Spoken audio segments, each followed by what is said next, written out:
আসসালামু আলাইকুম, অনান্স কিচেন আপনাদের সবাইকে স্বাগত। আজকে আমি এখানে নিয়ে নিয়েছি গরুর মাংস। অনেকেই মনে করে প্রেসার কুকারে গরুর মাংস রান্না করলে ভালো হয় না টেস্ট। তো এইভাবে যদি আপনারা রান্না করেন দেখবেন তরকারির টেস্টটা বজায় থাকবে। তো ভিডিওটি সম্পূর্ণ না টেনে দেখবেন, তাহলে আমি আশা করি উপকৃত হবেন। এখন আমি এখানে অল্প অল্প করে প্রেসার কুকারে মাংস দিয়ে দিচ্ছি। সবগুলো মাংস দিয়ে দেবার পর এখন আমি এতে দিয়ে দিব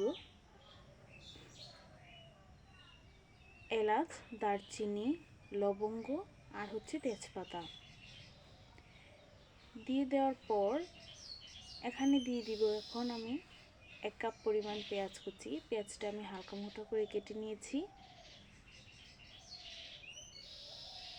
এখন এতে দিয়ে দিব কাঁচামরিচ। কাঁচামরিচটা দিলে তরকারির টেস্টটা ভালো হয়। এখন আমি দিয়ে দিব এতে পরিমাণ মতো রসুন বাটা।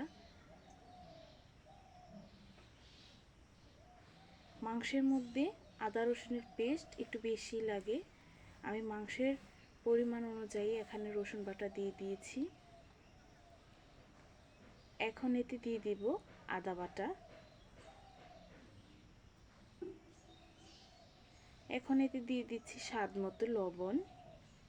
দিয়ে দিব 2.5 চামচ পরিমাণ জিরা গুঁড়া।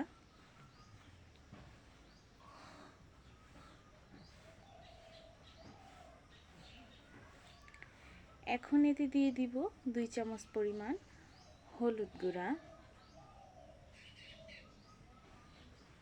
দিয়ে দিব এখানে 1 চামচ পরিমাণ ধনের গুঁড়া। দিয়ে দিব এখন 3 চামচ পরিমাণ মরিচের গুঁড়া।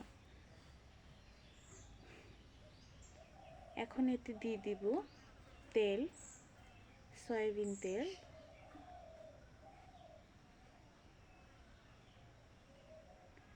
দিয়ে সবগুলো উপকরণ মাংসের সাথে মিশিয়ে নিব ভালো করে। মাংসের সাথে মশলা ভালো করে না মেশালে মাংসের ভিতরে মশলা যাবে না।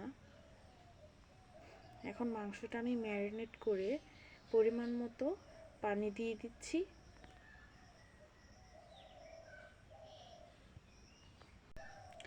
এখন আমি প্রেসার কুকারের ঢাকনাটা ভালো করে লাগিয়ে দিচ্ছি, যাতে ভিতর থেকে কোনো বাতাস বের না হতে পারে।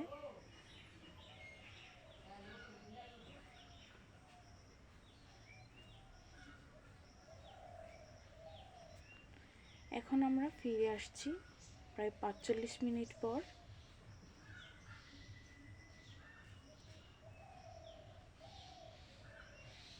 দেখুন 45 মিনিট পর ভেতর থেকে বাতাস বের হচ্ছে, মানে আমার মাংসটা ভিতরে কুক হচ্ছে। 45 মিনিট পর আমি এখানে হাতার সাহায্যে নিজেই একটি সিটি দিয়ে দিচ্ছি। তাহলে দেখবেন এই সিটি দেওয়ার কারণে ভিতর থেকে গরম বাতাসটা বের হয়ে যাওয়ার পরে মাংসটা ভিতর থেকে সিদ্ধ হয়ে যাবে এমনিতেই। আর এভাবে বাতাস বের করে দিলে তরকারির টেস্টটা ঠিক থাকে। আর যদি এভাবে বাতাস বের করে না দেওয়া হয় তাহলে ভিতরে বাতাস থেকে যায়, যার ফলে তরকারির টেস্টটা তেমন আসে না। তাই এইভাবে সিটি দেওয়ার আগে নিজে হাতার সাহায্যে বাতাস বের করে দিলে টেস্টটা ভালো থাকে। আমি গ্যাসের ফ্লেমটা বন্ধ করে প্রেসার কুকারটা নামিয়ে নিয়েছি। এখন আমি ঢাকনাটা সরিয়ে নিচ্ছি। দেখুন তরকারির কালারটা কত সুন্দর এসেছে।